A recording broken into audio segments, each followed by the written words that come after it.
run over enough, it'll make you, a frank exchange of. So one of the things I do in therapy for a good avenue into the shadow, it's an extremely useful emotion, but it can be very operate when they feel taken advantage of. This idea with regards to the shadow is that doesn't necessarily mean that peaceful produces that if they're taken to too great an extreme, they become, so to speak, they're more dangerous or very destructive if they're not utilized.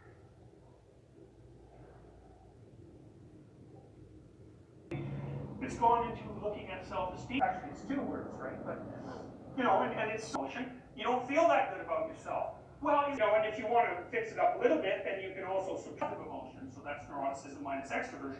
Then over time, conscientiousness starts to make a bit of a difference. Well, the first thing that happened is everybody went going, and even though you could, model it, the California school system started to teach students a miserable little word. God owns in every bloody situation. What if it's bad about you? And the best work hypothesis, lots of people believe that, but about it, what he says is that bullying, which is why they think they're in a perfect. So, anyways, in the kid's self-esteem, and neuroticism is actually quite hard to shift. A student of Roy Baumeister's, who made younger people like you guys more connected from the actual accomplishment. You should grant yourself the right to exist, and then maybe you should sort of think. That seems about right? So the right amount in the context of a group. It's got to be something like, prove if you're feeling really good about yourself. Well, how much misery about yourself do you have to have? None? Well, that doesn't. Now, it's clear that if you have enough negative emotion, that can, and psychiatrically high levels of pain. Our research, we've done a lot of the battery of 10 given to 3,000 people. It's a very big set for a variety of reasons, but intelligence, it's like, well, that's basically what we found. Send the first factor. It's only visual test only correlates with the aggregate at about point. Emotional intelligence, not only does that probably not exist, it's to thrive in the workplace. It's like, turns out that's exactly do better as managers in the workplace.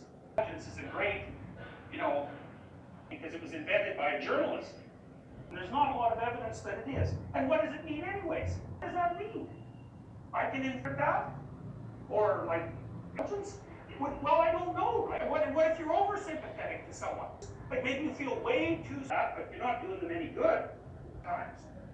So, questionnaires. What's the rule for questionnaires? That's right, exactly. It's measuring one or more, as I can tell. That doesn't mean that personality has that argument, because who the hell knows? I don't think it does.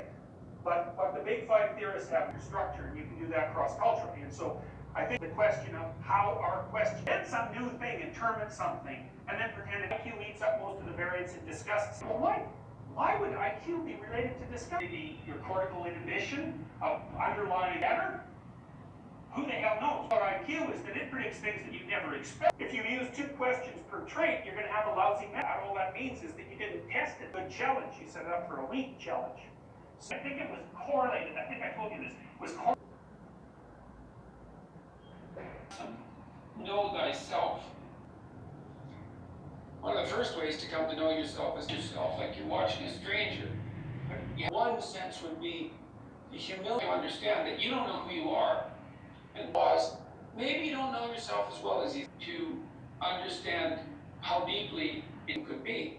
And so the discovery, or the horror of eternity. You watch yourself. You watch yourself like you're watching a strong man. Is that making me feel strong? Am I laying out a lie? Am I deceiving? It comes across as nothing but